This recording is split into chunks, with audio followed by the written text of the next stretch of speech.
1972 সালে 8-3 বছর বয়সে যখন অস্কার নিতে মঞ্চে ওঠেন, টানা 12 মিনিট হাততালির ঝড় বয়ে যায় অস্কার মঞ্চে। অস্কারের ইতিহাসে সেটাই ছিল দীর্ঘতম অভ্যর্থনা। আবেগে প্রায় কিছুই তিনি বলতে পারেননি সেদিন। ব্রিটিশ এই কিংবদন্তি মাত্র 8 বছর বয়সে ইংল্যান্ডে কুড়ানো তুমুল জনপ্রিয়তাকে সঙ্গী করে পাড়ি জমান যুক্তরাষ্ট্রে। সেই দেশ কত চেয়েছে তাকে নাগরিকত্ব দিতে, তিনি নেননি। তিনি কখনই যুক্তরাষ্ট্রের নাগরিক হতে চাননি। পরে যুক্তরাষ্ট্র একসময় কমিউনিস্ট বলে গালি দিয়ে তার জন্য দরজা বন্ধ করে দেয়। তাই বাকি জীবন কাটানোর জন্য তিনি বেছে নিয়েছিলেন সুইজারল্যান্ডকে। যখন খ্যাতির শীর্ষে তখন একবার 2 দিনের জন্য জন্মভূমি ইংল্যান্ডে গেলেন। আর এই সময়ের মধ্যে ঘটে গেল অবাক কাণ্ড।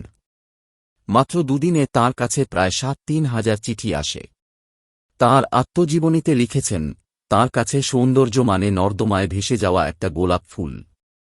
এই যে বিভৎস দ্বন্দ্ব থেকে সৃষ্টি হওয়া সৌন্দর্য, এখানেই বাস্তবতার সব নিষ্ঠুর দরজা খুলে যায়।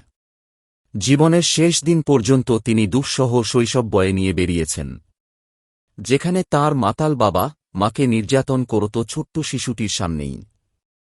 একসময় সেই বাবা মাকে ছেড়ে যায়, তাতে সামান্য সময়ের জন্য হাঁপ ছেড়ে বাঁচেন।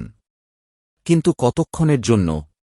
পরের বার খিদে লাগার আগে পর্যন্ত। মা কখনো সস্তা নাটকে অভিনয় করতেন, কখনো সেলাই করতেন, কখনো বা মা ছেলে মিলে ভিক্ষা করতেন, কখনো নরম নিষ্পাপ হাতে দিব্যি চুরি করতেন। এর মাঝেই অসুখে পড়ে ভুগে মারা যান মা। আর তাঁর নির্বাক কমেডি নাড়া দিতে থাকে সমগ্র ইংল্যান্ডকে। তাই তো তিনি বলেছেন, সত্যিকারের কমেডি তখনই করা যায় যখন নিজের সব দুঃখ বঞ্চনা সফলভাবে গিলে ফেলা যায়। আর তাঁর জনপ্রিয়তা।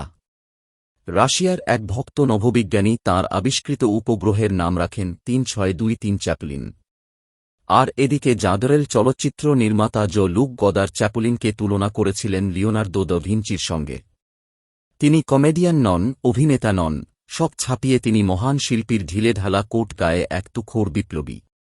তিনি চার্লি চ্যাপলিন।